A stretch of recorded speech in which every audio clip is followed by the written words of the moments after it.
Nous sommes aujourd'hui à la Maison Tressler à Vaudreuil pour le festival d'été, la musique classique et peut-être une petite entrevue avec le pianiste Charles-Richard Hamelin. Et je suis allé au musée archéologique de la Pointe-du-Buisson pour y parler de la dernière exposition, une mer de fossiles.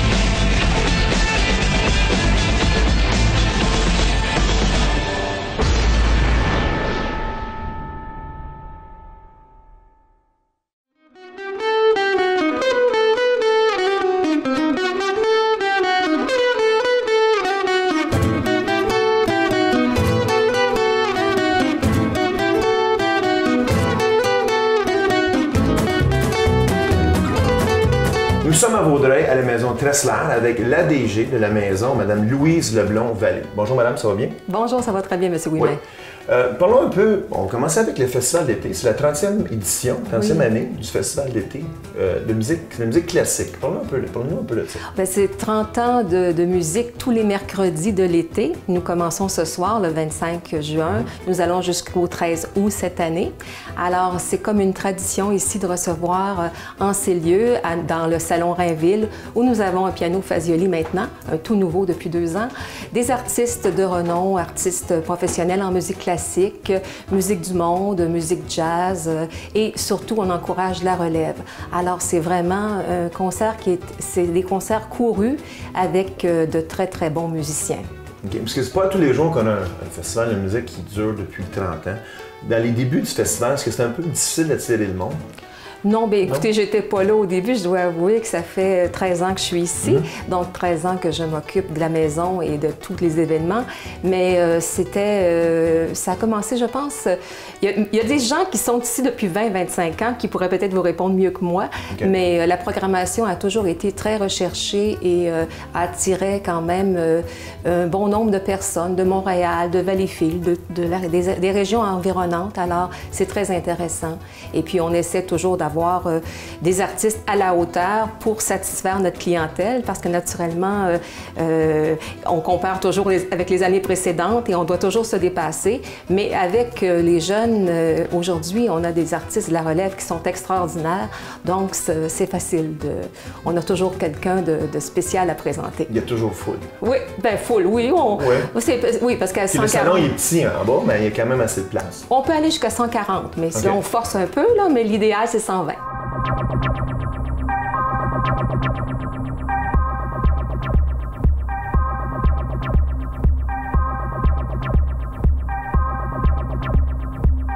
La maison, si on parle un peu de la maison, parce que c'est un site enchanteur que moi je ne connaissais pas, un petit peu caché dans la ville de Vaudreuil.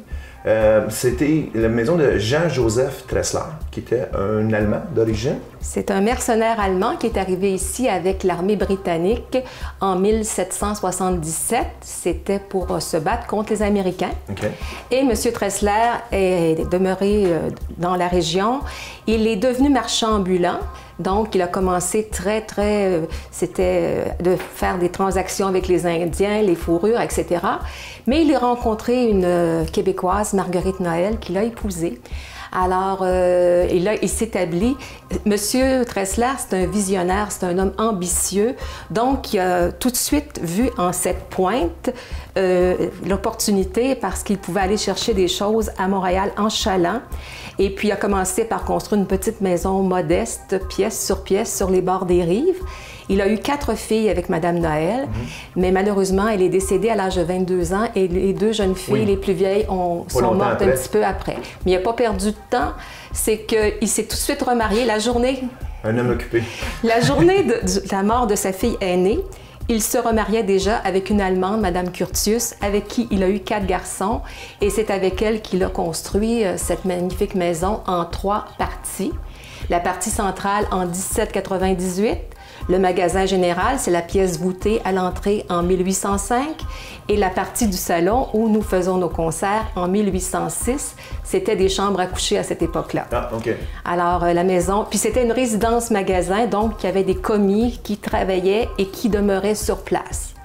Et puis autour, naturellement, il y avait une usine de potasse, il y avait son élevage, ses jardins, les pâtissiers, tout lui appartenait. Il avait vraiment le contrôle de la pointe. Okay. Donc, il n'y a pas aucun commerçant qui pouvait passer par ici sans passer chez Tressler. Parfait.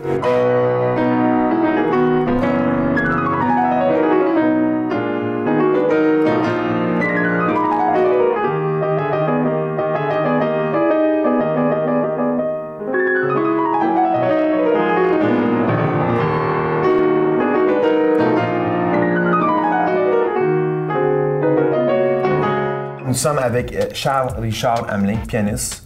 Ce soir, il est en spectacle, en prestation au Festival d'été de la Maison Tressler à Vaudreuil. Bonjour, ça va bien? Bonjour, oui, merci. Bon, tu joues depuis quel âge?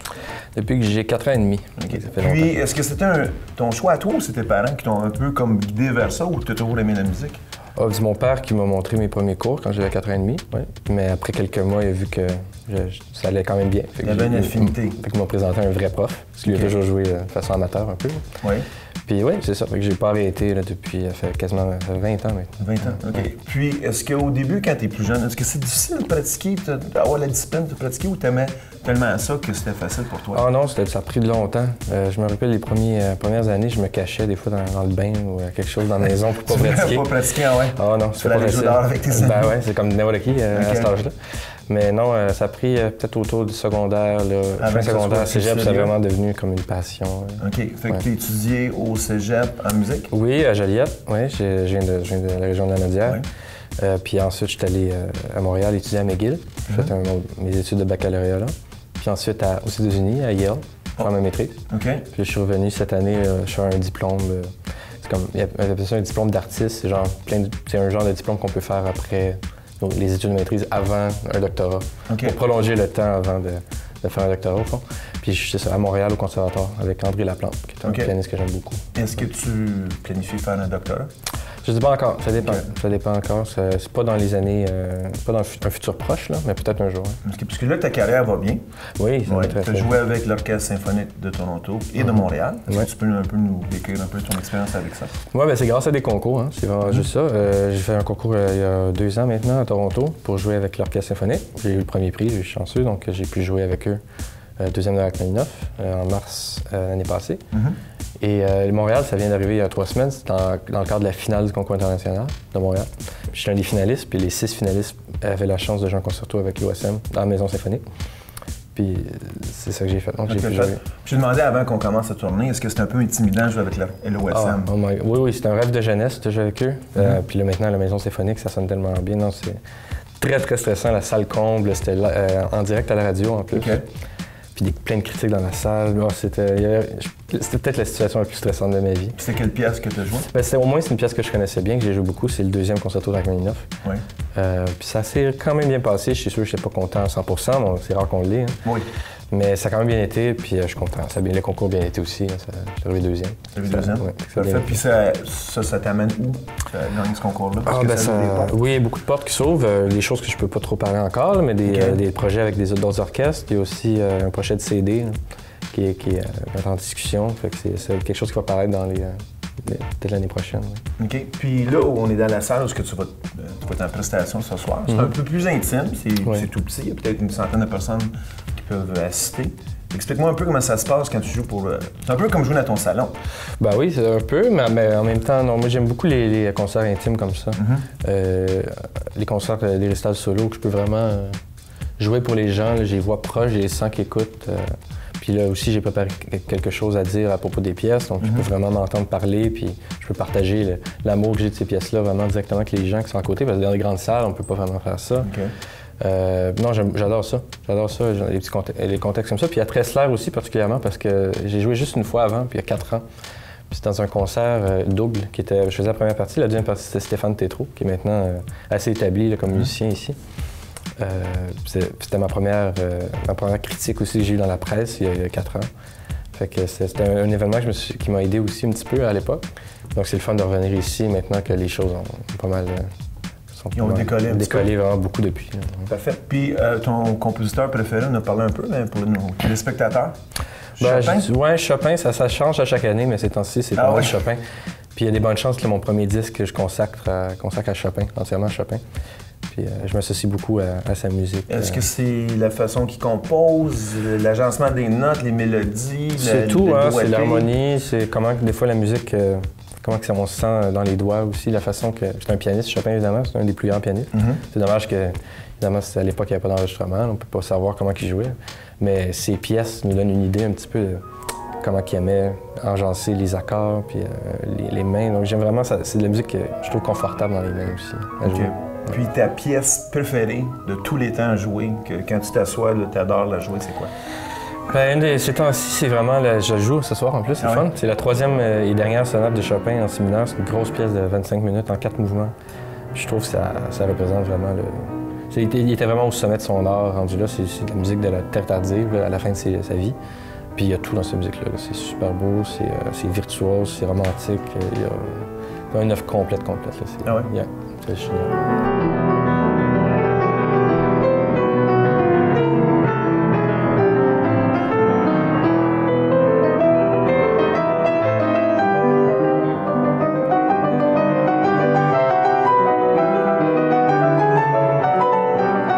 Là, maintenant, c'est un peu un centre multifonctionnel, puisqu'à part du festival de musique, on peut réserver les salles, on peut faire des mariages, faire des expositions. Est-ce que vous pouvez nous parler de ça un petit peu, s'il vous plaît? Oui, on a 3 salles d'exposition, la salle Antoine-Aimé Dorion, la galerie Iphigénie et le salon Rainville. Donc, on accueille des artistes en art visuel. On fait à peu près 5 vernissages par année, donc on encourage 15 artistes dans l'année.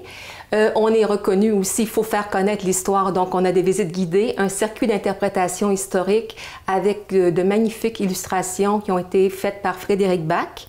Et puis également, pour subvenir à nos besoins, on doit louer la maison pour des mariages, des réunions d'affaires, colloques, ainsi de suite. Même quelquefois, on loue à des familles après des funérailles. Donc, il n'y a rien, on fait tout. Okay. Le forfait demandé, on essaie de l'obtenir finalement, de le faire pour le client. Puis les heures d'ouverture de la maison? La semaine, du lundi au vendredi, de 9h à midi et de 1h à 5h. Le dimanche après-midi, entre 1h et 16h. 13 et 16. Et puis, naturellement, le samedi, c'est surtout la location privée à ce moment-là. OK, parfait. Merci beaucoup, Mme Leblond-Vallée, pour votre temps. Venez faire un tour à la maison. Merci. Merci à vous.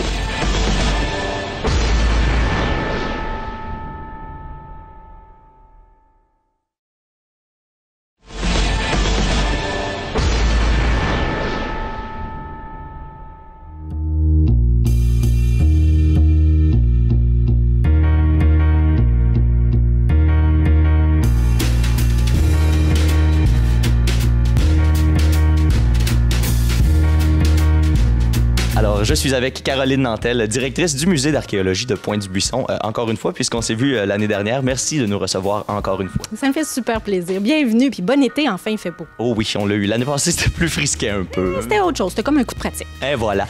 Et là, cette année, on a une exposition très intéressante qui s'appelle Une mer de fossiles. Est-ce que tu peux nous dresser le portrait un peu général de cette exposition-là? Super, oui. En fait, c'est le Québec, une mer de fossiles. C'est à toi que je regarde, hein? Québec, une mer de fossiles. Et c'est complètement différent de ce qu'on a fait l'année dernière avec les arts visuels. Cette année, c'est beaucoup plus scientifique, mais en plus, ça nous permet aussi d'avoir, je dirais, une bonne idée de ce qu'était la préhistoire, mais avant l'arrivée des dinosaures. Et comme on connaît bien la paléontologie du Jurassique, Jurassic Park, les films de toutes sortes, les films d'animation, mais ce qui s'est passé avant, ça reste quand même un peu mystérieux, mais il y a une foison, une faune foisonnante de cette période-là. Puis c'est ce qu'on vous présente cette année à Pointe-du-Buisson. Tu me parlais de paléontologie tout à l'heure. Il y a la paléontologie et il y a l'archéologie. Pour moi, j'ai réalisé en préparant l'entrevue que c'était pas la même chose. Est-ce que tu peux expliquer aux gens la différence un peu entre ces deux disciplines-là? En fait, je n'ai pas la prétention de l'expliquer comme un scientifique, mais le Musée québécois d'archéologie s'est accoquiné avec le Musée de paléontologie et de l'évolution pour pouvoir présenter justement, je dirais, cette science jumelle, c'est une science sœur de l'archéologie. La paléontologie s'intéresse à du très, très, très ancien. L'exposition qu'on vous présente, c'est 450 millions d'années ou autour. Et c'est une faune qui est aujourd'hui disparue, qu'on ne retrouve pas, qu'on va trouver à l'état de traces fossiles, mais elle n'existe plus ou elle s'est vraiment beaucoup transformée. Tandis que l'archéologie, c'est beaucoup plus récent dans le temps, même si à Pointe-du-Buisson, on fouille jusqu'à 5000 ans d'âge, mais ça s'intéresse surtout, l'archéologie, à ce que l'homme a laissé derrière lui comme artefact, justement comme objet, comme outil, comme manière de vivre qu'on peut interpréter grâce aux objets qu'ils ont laissés derrière eux. Ouais, alors, il y a un lien plus avec l'homme, la trace humaine qui a été laissée sur un site. Exactement, avec l'archéologie. Par contre, dans la technique associée à la paléontologie et à l'archéologie, c'est là où on tisse peut-être des liens entre ces deux sciences-là. On travaille, il faut s'intéresser au sol, il faut s'intéresser au milieu autour du site que l'on fouille. Bref, il y a comme des technicalités qui se ressemblent. Puis c'est là où les gens disent « Ah, vous fouillez dans le sol, vous êtes un archéologue, vous êtes un paléontologue. » Puis nous, notre défi qu'on s'est donné cette année, c'est vraiment de faire la distinction entre ces deux sciences-là.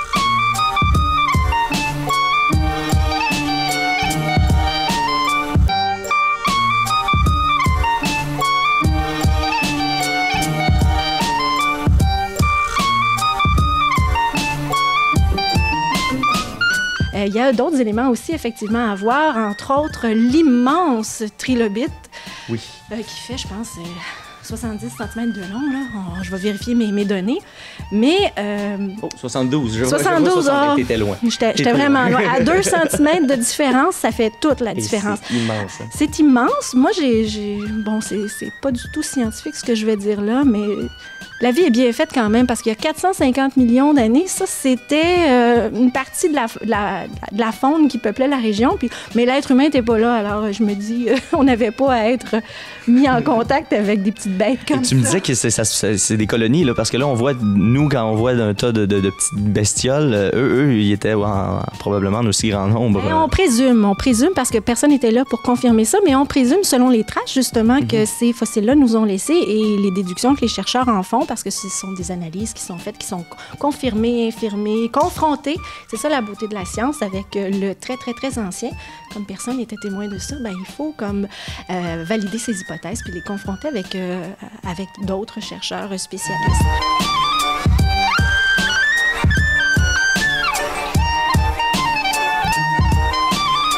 Il y a un lien avec le territoire ici parce que plusieurs des spécimens qu'on retrouve se retrouvent dans la région ici. On parle des villes de Valleyfield, Armstown, Mellocheville, Saint-Constant. Il y a certaines créatures donc qui ont été littéralement retrouvées ici. Oui, je les appelle des créatures. On va les voir un peu plus tard. Oui, je pense qu'elles méritent bien leur nom. En fait, l'exposition est montée de deux façons. Hein. Il y a une partie où c'est vraiment les formations géologiques qui accueillent ces fossiles et ces traces fossiles. Et dans un autre endroit de l'exposition, on va voir les spécimens et les créatures comme tu les nommes. Et il y a quelque chose de particulier ici, c'est qu'on a trouvé dans les grès de Potsdam, qui sont vraiment, je dirais, le sous-sol de notre belle région, des éléments, des spécimens uniques, entre autres, un qui a même notre nom, qui s'appelle le Myctomerus mellochvillensis. On va voir Sabinette tantôt. Et ça passe surtout par les traces fossiles, mais elles sont uniques, elles sont caractéristiques de notre région. Puis ça, je pense que ça n'a pas de prix. C'est vraiment l'accès à quelque chose de particulier, de très représentatif de la grande région de Beauharnois. Fait que c'est comme intéressant de venir se l'approprier un petit peu parce que ça nous appartient à tous et chacun.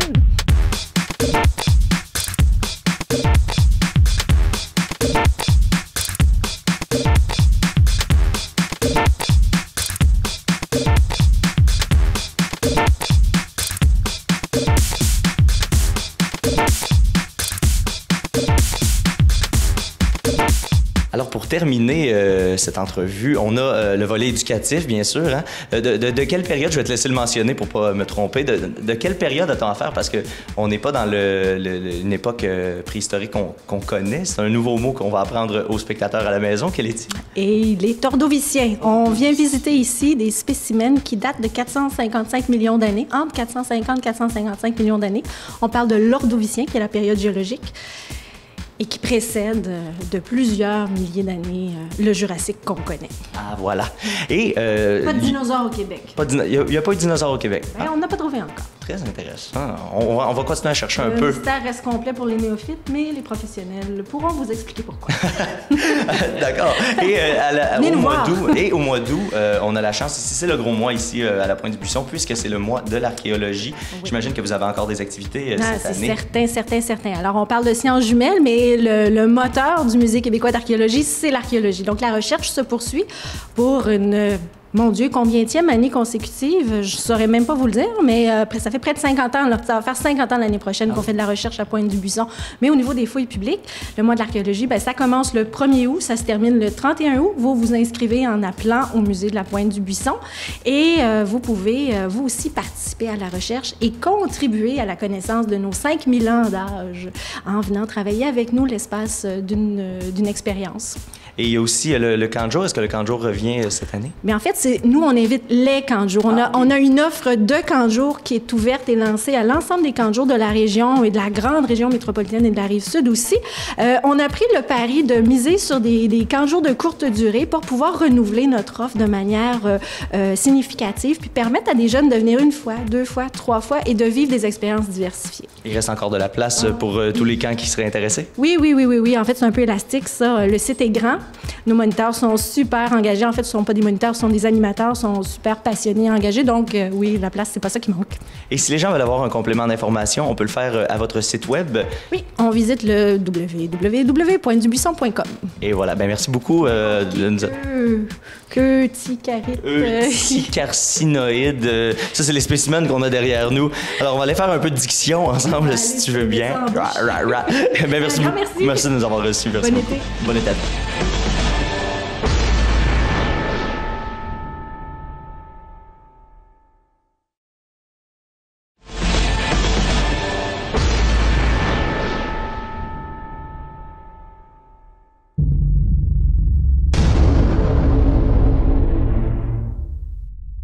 Nous sommes maintenant rendus à la chronique Matthew Wood.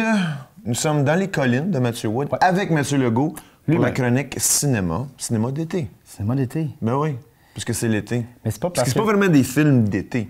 Non, pas celui que je suis allé voir d'ailleurs. Ah, non? C'est un film de Noël? C'est un film, c'est un drame en fait. Hein. Parce qu'on parle de film d'été, toi on parle de blockbuster. Ça me semble que c'est pesant, un drame l'été. Oui, mais non. Ça me semble que notre vie est déjà assez dramatique. Parce que de toute façon, on est dans une salle climatisée, fait que c'est correct. C'est pas vraiment climatisé. Pas ici. OK, bon. Je parle au cinéma. Quel film? On a 5 minutes, Matt. Le film québécois La Petite Reine de Alexis Durand-Brault avec Laurence Leboeuf, Patrice Robitaille et Denis Bouchard, entre autres, mais il y en a plusieurs autres comédiens. C'est-tu le film sur Geneviève Janson? En fait, oui, c'est librement inspiré de son histoire, mais quand il marque juste à la fin du film. Hein. Il l'écrit pas au début, mais on le sait que bon, c'est inspiré d'elle. Elle était consultante en fait sur le projet, mais c'est ça, ils ont voulu se distancer quand même. Ils ont changé de nom, ils l'appellent Julie Arsenault en fait. Parce qu'ils ont dit qu'ils voulaient vraiment, ils voulaient pas faire un film biographique, mais ils voulaient se centrer sur le drame, l'histoire, qu'est-ce qui s'est passé. Et c'est pour ça, en enlevant le nom, on peut se centrer sur qu'est-ce qui s'est passé, en fait, les rouages derrière. Alors, ben, c'est ça, c'est un peu l'histoire de Geneviève Janson, quand même. C'est l'histoire de Julie Arsenault. Nous, on la trouve, elle est sur le point de remporter la Coupe du Monde. Là. Elle est à 2-3 épreuves de la fin. Et là, elle est déjà dans l'engrenage du dopage, mais là, elle est toute dans le truc de... Il y a des soupçons parce qu'il y a des irrégularités sur ses tests. Et puis là, elle essaie de calmer le jeu tout en s'entraînant pour la dernière course qui est en Belgique. Et c'est ça. Et c'est vraiment une histoire, en fait, qui va parler des sacrifices que les athlètes font, le dépassement de soi. Et quand on arrive au bout de ça, bien, tout ce qui reste, c'est le dopage. Parce qu'à un moment donné, les athlètes, il y en a tellement des bons que puis dans le cyclisme, à un moment donné, le corps humain ne peut pas aller plus loin. Non. Et là, regardez-nous. On est au bout. On est au bout du rouleau. Je sais pas à quel bout, mais on est à un des bouts. Un des deux bouts. Et c'est ça. Mais je trouve que ce qui était le plus intéressant de ce film-là, Phil, c'est vraiment de voir les rouages derrière, toute la mécanique le coach qui manipulait son athlète, le médecin qui prescrivait les choses, les parents qui, joués par Denis Bouchard, qui joue le père, qui est dans une espèce de déni, d'aveuglement volontaire, tu sais. Parce qu'il y a 2-3 moments qu'elle veut lui dire à son père, puis son père fait, ben, de quoi tu parles? Ben, elle arrive pas à le dire, puis elle fait, voyons, pas, tu le sais. Fait, tu t'entraînes, tu sais, il est tout le temps un peu dans le déni. C'est ça. Mais je pense que c'est la grosse force du film, c'est de voir ça. Parce qu'en tant que film, mettons, si on regarde juste le film lui-même, c'est pas un grand film. Non. Il y a un côté très télévisuel, parce que c'est un réalisateur, il a fait quelques films, mais c'est lui qui a fait La Galère, entre autres, à la télévision, il a fait quelques trucs. Et je trouvais qu'il y avait un petit manque de cohésion. C'était souvent des scènes fermées. Une scène, bon, on montre qu'elle avait des tensions avec ses coéquipières, ça coupe, elle est avec ses parents, elle est en train de pleurer, bon... Il manquait un peu de lien entre les scènes, je trouvais. Sauf que, puis aussi peut-être que ce qui aide pas, c'est que la première scène du film, c'est la meilleure scène du film. Ça commence bien, ça finit mal. Ben, ça finit pas mal. C'est que c'est un moment très fort au début. Dès le début, on comprend tout, l'enjeu dramatique, on est stressé, c'est incroyable. C'est vraiment bien mené. Puis après ça, un petit relâchement, il y a certaines longueurs. Mais c'est pas à cause qu'on sait comment ça finit. On sait comment ça finit, c'est déjà ça. Déjà à l'avance. Peut-être. Okay. Mais je te dirais, c'est ça, c'est qu'il y a une petite baisse dramatique, justement, quand on tombe plus dans les tensions avec ses coéquipières, on y croit un peu moins. Par contre, Patrice Robitaille, qui joue le coach, l'entraîneur, il est hallucinant dans son rôle. Ah ouais? Souvent, il fait plus des rôles sympathiques, pas niaiseux, mais des sympathiques niais. Et là, il joue un gars manipulateur. Il est vraiment quelque chose et on l'haït de A à Z. On voit à quel point il a poussé. Parce que lui, il prend 50% de la cote des commanditaires puis de toute la patente. Fait que ça valait la peine. Puis Laurence, est-ce qu'elle est bonne dans le Elle est très bonne, elle est très bonne, mais c'est sûr qu'on y croit. Même si, bon, on s'entend qu'elle n'a pas les jambes d'une cycliste qui s'entraîne depuis 14 ans, mais on y croit quand même. Elle a quand même un jeu physique, elle pédale beaucoup. Peut-être que, bon, non, mais... C'est bon ça qu'elle pédale beaucoup. Non, mais on la voit beaucoup en vélo, tu sais, puis on voit okay. des courses. Peut-être que, bon, du monde qui connaissent vraiment le vélo, peut-être pourrait voir là, les techniques. Mais je te dirais que ça passe bien les courses, là, on y croit, là, les dépassements puis tout. On sent pas que les autres ralentissent pour la laisser passer. Là. Non, OK. Mais c'est ça, c'est pas... c'est un film intéressant si vous voulez aller voir vraiment l'arrière, qu'est-ce qui s'est passé avec Geneviève Janson. Mais c'est pas le plus grand film de tous les temps. Comment est-ce qu'on lui donne le Rhum Slush? Je vais lui donner sur 5? un 3 sur 5. C'est honnête. C'est honnête? C'est un bon film. Moi, je pense c'est un bon film, mais bon, c'est pas plus ce qu'il faut. Est-ce qu'on parle des autres Leboeuf? Chia Leboeuf en désintox? Oui, non, pas le temps. Mais je voulais juste te dire les sorties cinéma, oui, Phil. Vite, parce que notre réalisateur, là, il fait des signes capote. C'est pour le vendredi 4 juillet. En fait, il n'y a pas de film américain qui sort en fin de semaine. Mais j'ai noté un film, c'est une coproduction Pays-Bas-Danemark. Ça s'appelle Borgman. Ça a l'air vraiment spécial. Allez voir la bande-annonce. C'est l'histoire d'un gars, un sans-abri, qui va cogner chez quelqu'un. Il est tout croche, puis là, le gars, il finit par le tabasser. Puis le sans-abri revient, mais il s'est tout rasé. Finalement, le gars va l'engager comme jardinier, mais ce personnage-là de sans-abri a l'air vraiment trouble et il va semer un peu la pagaille dans la famille. Oh. Ça a l'air vraiment spécial. C'était en sélection officielle à Cannes. Donc, ça se semble très intéressant. Parfait. Merci beaucoup, Mathieu. Ça fait plaisir. Hey, tout le monde à la maison. Bon cinéma, bon Rhum Slush.